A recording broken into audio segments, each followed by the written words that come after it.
Почитувани, добре дојдовте во Самовистина. Вечерва во студиото се Снежана Калевска-Ванчева од СДСМ, поранешна пратеничка. Добре дојдовте. Добро вечер, благодарам. И Сафет Бишевац, председател на Бошњачка народна партија. Добре дојдовте и вие. Добро вечер за вас и гледачите. Благодарам за двајцата. За почеток секако најактуелни се локалните избори, сега влегуваат во финишот на кампањата, оваа недела завршува во петок. Па сега за почеток имам дилема, бидејќи секојдневно ги гледаме на партиските лидери на некој начин ја предничат во кампањата со меѓусебните реплики така натаму. Дали може да се каже дека овие високи политички теми, национални теми ги поклопија локалните избори, или можеби ова е сега само начин да се анимираат гласачите за 19 октомври, кога е првиот круг?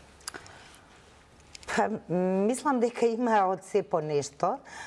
Всушност, јас веќе мислам дека овие локални избори, за жал, не се разликуваат во начинот на водењето на кампањата од страна на политичките партии од претходните или, да кажеме, локалните избори од како сме самостојна држава. И всушност на моменти можеш да се замислиш и да кажеш дали се во прашање локални избори или се парламентарни избори. Значи никако да се излезе од оној високополитички, така наратив, значи национални интереси, надворешна политика, економија. Дури на моменти навистина тоа е многу повеќе застапено отколку она што значат локални проблеми. Локалните избори се всушност тоа. Треба да се изберат градоначалници, треба да се изберат совети кои што ќе раководат, значи, со општината, со проблемите на општината. Да, има заеднички проблеми, но секоја општина има и своји специфични проблеми и нормално тоа е дел и од поредокот и се, значи не може да се одвои од централните теми, но мислам дека сепак Но може ли да се каже дека лидерите, бидејќи тие предничат во тој дел, бегаат од локалните теми? Не се толку добри за дебата, бидејќи најчесто има многу проблеми кога се работи за тие прашања. Кога станува збор за лидерите, и мислам дека и очекувано е, до некаде и нормално е дека тие ќе говорат пред се за теми кои што се однесуваат на целата држава. Дали за натрешна политика, дали за надворешна политика. Но она што мене малку ми пречи, или барем јас како би сакала да ги гледам локалните избори, што во фокусот сепак мора да бидат, значи, кандидатите за градоначалници, за советници, и оно што е конкретна програма на локално ниво. Сметате дека се има впечаток дека доаѓаат во втор план кандидатите за градоначалници? Па знаете што кога ќе видиме секојдневно одредени изјави, па на одредени на митинзите во кампања, па и не само на митинзите во медиумите, тогаш навистина не можеме да кажам дека фокусот се дава на локалните избори, затоа што еве како поинаку да сватиме кога, знаете, сепак јас велам, клучна е одговорноста, дали начинот како се води кампањата, клучната е одговорност на оној кој што е во моментот на власт. И секако сите чинители имаат дел од својата одговорност и своји обврски, но власта е таа која што ја има клучната улога и клучната одговорност. Сега, ако премиерот, председател на најголемата, нели, владеачка партија, значи говори на митинзи за веднаш што со завршување на локалните избори веднаш ќе се оди кон сериозна реформа на правосудство, па не знам со одредени други теми, проветрувања, борба со корупцијата.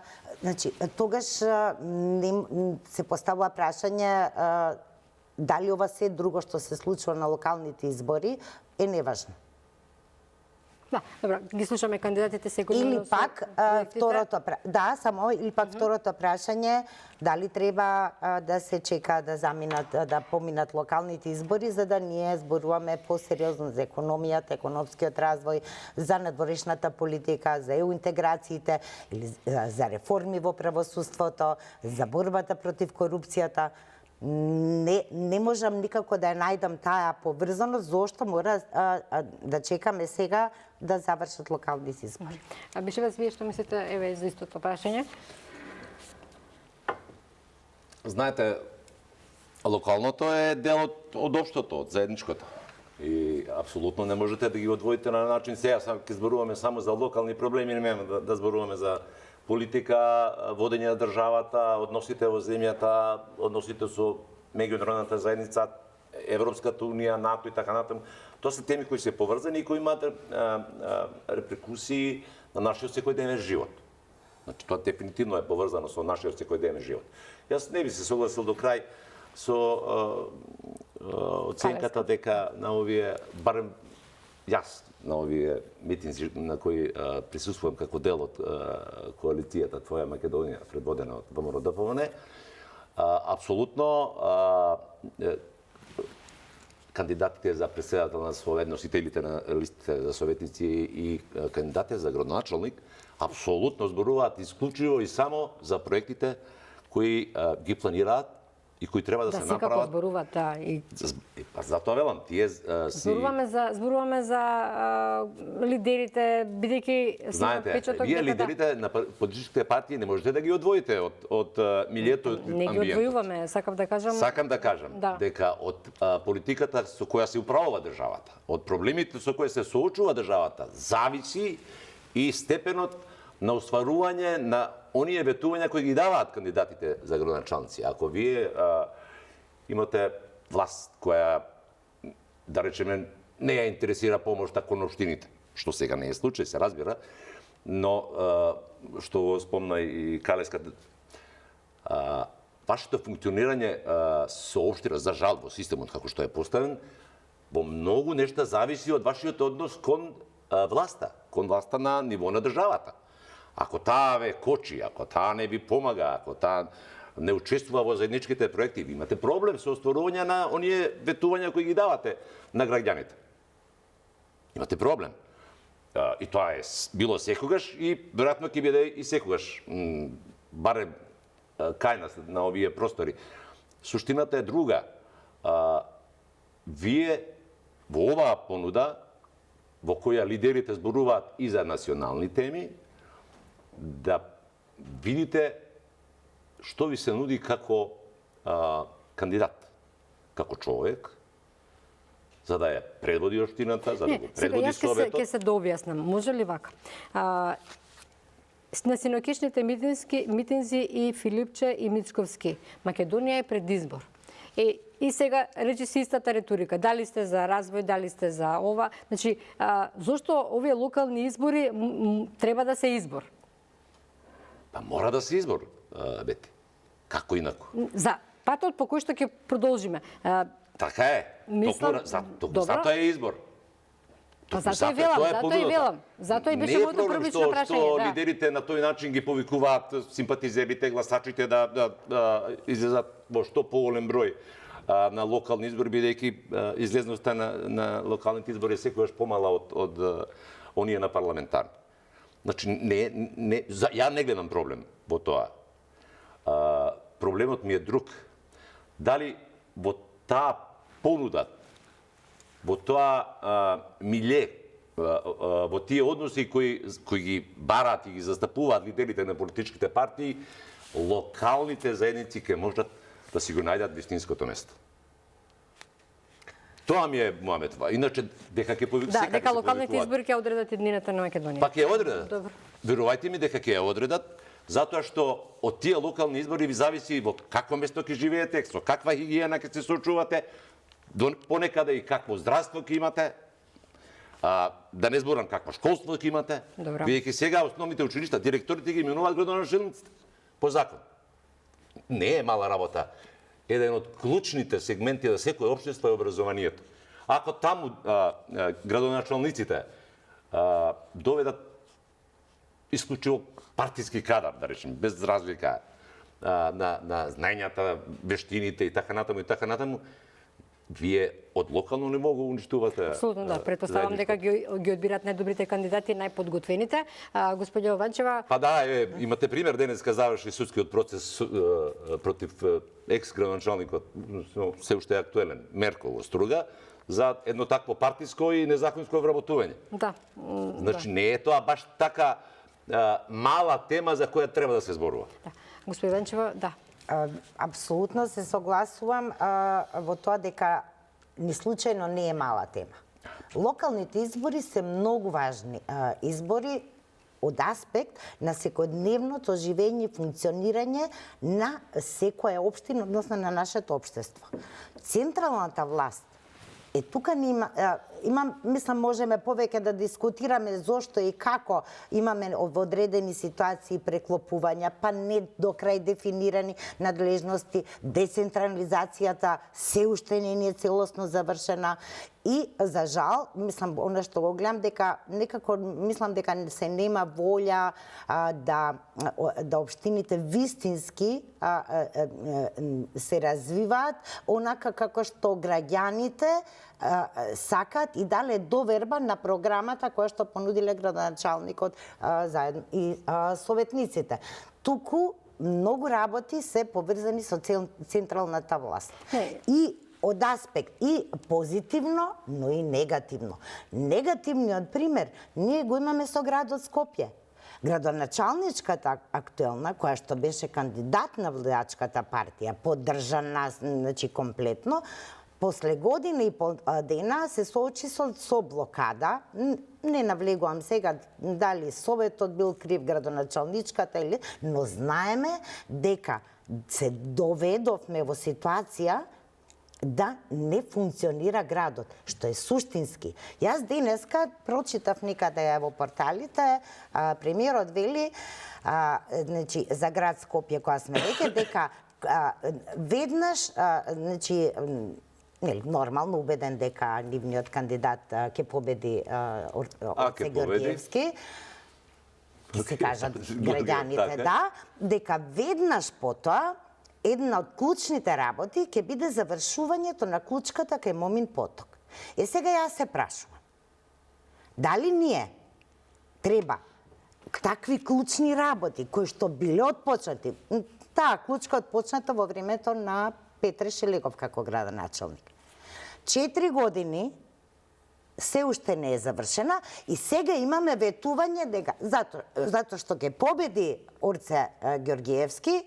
Значи, премиерот вели да, обавезно, тоа е приоритет и ќе се заврши. Мислам, муабетот е дека не смееме така веќе да функционираме. Без разлика, кој значи јас, еве, кажете ми, ако победи друг и стане градоначалник на Скопје, не кандидатот на ВМРО ДПМН. Дали тоа значи дека повторно ќе имаме блокада и дека клучката кај Момин поток ќе чека уште наредни 4 години? Тоа е она што не смееме да си го дозволиме. Да, но факт е дека во сите совети, не само во градот... Да, зберете, мислам, ваквиот наратив и не ми дава оптимизам дека работите можат многу да се променат. А би сакала да се променат во насока на вистинско функционирање на локалните Не сакам да кажам, оваа приказна со советите, се знае како во собрание, кој го има мнозинството, тој ги носи одлуките, така и во другите совети, веројатно таму е помала. ВМРО ДПМН го имаше клучниот глас во... Не само за Скопје, зборувам за и малите општини и за секаде. Сега говорев за град Скопје. Да, за градот Скопје. Добро, Бишева ќе биде на истото прашање, да. Вака, јас се согласувам дека тоа не би требало да биде случај. Не би требало, да. Но тоа само го отсликува степенот на општествената свест. Така. Со која оваа држава во овој момент располага. Значи, ако бирате градоначалник кој после треба да изиграва Господ, само тој е умен, само тој знае како, само тој знае што и така натаму, стејутна работа. Не може градоначалникот да го прави тоа, бидејќи одлуките му зависат од Советот, пак ќе дојдеме до Советот, значи тоа е моделот.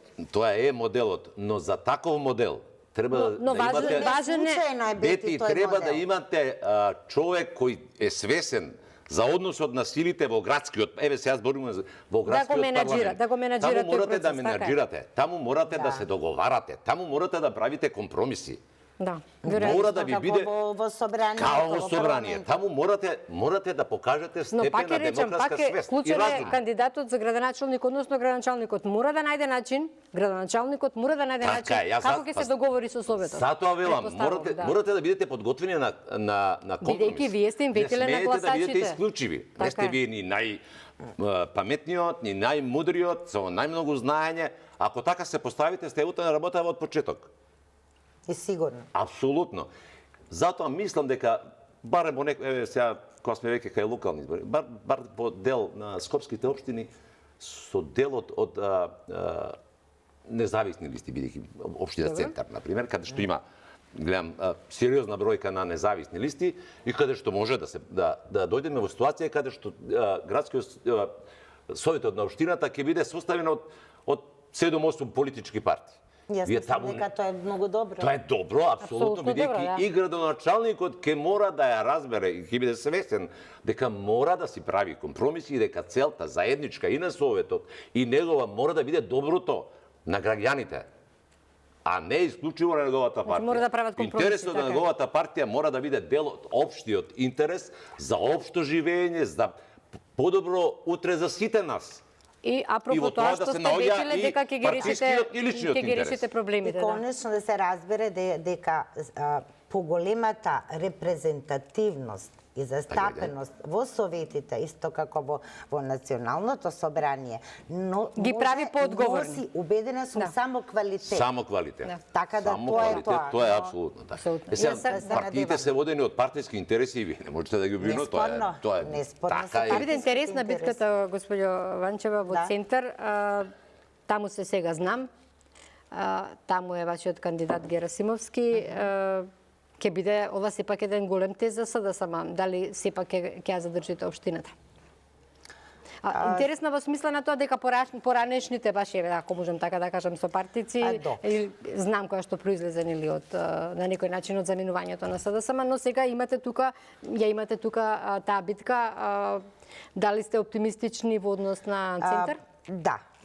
Јас сум оптимист и СДСМ е оптимист, сите анализи и сондажи говорат тоа. Простете, само да се докажам, бидејќи го слушав во една прилика Филипчека да ги повикуваше членовите на ЗНАМ да се вратат назад во јатото, па во тој контекст зошто да се вратат? Видете, затоа што, мислам, тоа е многу за мене легитимно, бидејќи повикувањето, бидејќи тие луѓе, односно таа политичка партија, се е составена од луѓе кои што биле социјалдемократи, односно биле дел од социјалдемократската партија. Да, но сега се членови во таа партија. Сега се членови во таа партија, неспорно. Меѓутоа, искуството на СДСМ како политичка партија кажува дека не е прв пат. Мислам, ние сме имале и претходно сме се соочувале на СДП произлезе од Социјалдемократскиот сојуз. Па, да бидам најдиректна, дали ќе биде голем пораз, дополнителен пораз за СДСМ доколку изгуби вашиот кандидат од кандидатот на знам кој што секако е поддржани од ВМРО-ДПМН, но како и да е? Видете, секој пораз е пораз. И нормално дека негативно се рефлектира. Но јас сум навистина убедена дека СДСМ во Центар со Горан Герасимовски за кандидат за градоначалник или за втор мандат, дека ќе ја освои победата. Ќе биде ли доволно тоа синека заев што се појави во Струмица на митингот за кандидатот Даскаловски? Исправите ме ако го погрешам, во Струмица. Даскаловски, да. Дали СДСМ ќе продолжи, нели, можам слободно да кажам, бастион на СДСМ толку години? Видете, знаете, никогаш не можете до крај да ги предвидите работите, затоа избори се, денот на изборите ќе го каже своето, но факт е дека Струмица, значи, има сериозна социјалдемократска Харизма. Да, и тука се, мислам, не можеме мислам, ја не се согласувам со така некои одредени констатации дека тоа ќе биде, не знам, каков пораз, дека СДСМ ќе биде, нели, урнисан на овие избори и во Струмица, и во Центар и така натаму. Јас верувам дека СДСМ и во Струмица ќе има сериозни шанси да однесе победа, но пак ќе кажам, многу работи, сепак за многу работи ќе треба да причекаме. Јас сум по природа оптимист, но сепак и реално ги гледам работите и знам доволно долго сум во политиката за да можам да кажам дека не е ништо готово додека не се затварат и са под домен на пазар, како велат, не е ист, така е. Обично, секогаш велевме, кој ќе го добие Центар, може понатаму да се надева дека веќе може да цели кон предвремени избори или пак кон локалната власт и така натаму. Колку е значен сега Центар и за власт, за ВМРО, ДПМН, кој што го поддржуваат кандидатот? Па како стојат работите, Центар ќе биде само една од општините каде ВМРО и коалицијата ќе има власт. Но еве и да ја нема, под една сериозна претпоставка дека Герасимовски повторно ќе победи во општина Центар, тоа ќе биде една од ретките општини според анкетите. Јас тоа ми е муабетов, се знае дека ова го збориме во пресед на изборите. Не кажуваме, хипотетички што би значило, ми беше прашање. Еден доволен индикатор да покажат како стојат работите. Тие анкети, за жал на СДСМ не зборуваат во најдобро светло за нив, тие веројатно ќе се соочат со една, да речеме, стагнација во гласачкото тело, бидејќи едноставно она што го праја во изминатите неколку години се покажа како лоша политика. Тоа го покажа и резултатите од парламентарните избори. Народот јасно си кажа дека не се согласува со политиката на Социјалдемократскиот сојуз, особено со владењето на Заев и Ковачевски, и тие работи си добија епилог на тие избори. Мислам, сериозно сум уведен дека СДСМ овде на овие локални избори може да има... Да речеме 16 месеци од претходната влада, не сметаш дека би можело нешто да се промени, бидејќи Заев во опозиција и Филипче година и половина? Воопшто не мислам дека појавувањето на Заев му оди во прилог на Даскаловски. Тоа е првото. Јас мислам дека Заев е баластот на Социјалдемократскиот сојуз. Не, друга ми беше поинтата, сепак граѓаните во која да е општина сепак ќе одлучуваат тоа што се направило и власта ако успела да ги исполни очекувањата. Ако е така, еве под претпоставка дека е тоа што го зборувате вие, досегашниот градоначалник на Струмица, Костадинов, фашизм беше градоначалник. Генерално. Да. Таков печаток, така? Да. Социјалдемократскиот сојуз на овие избори излегува со друг кандидат. Зошто? Некој кој имал сериозни шанси повторно да победи во Струмица го тргаат. Од неговата партија, не други. Тие го тргаат. Тука ми е една од дилемите зошто нови луѓе, освен ако целта не е целта на раководството на Социјалдемократскиот сојуз и актуелното и оние претходно, да се затворат во еден многу тесен круг на луѓе кои ќе си бидат сами за себе после набрани. Не, Јас гласно размислувам, немам друго објаснување, бидејќи сега јас треба да малку е непријатно да зборувам што треба да направи Социјалдемократскиот сојуз и немам намера да зборувам што треба да направи Социјалдемократија. Јас знам само дека е во сериозна криза. Таа криза беше видлива и пред 3-4 години и ја во повеќе наврати ја најавов дека тоа е нешто со што СДСМ ќе се соочи и мислам дека на овие локални избори бројот на гласачи ќе биде уште помал. Не само заради помалата излезност, туку објективно дел од тоа гласачко тело не се гледа. Па и во 2018 ВМРО ДПМН не се прославија. Значи, после власт секогаш е потешко да веројатно кога ќе поминеш во опозиција да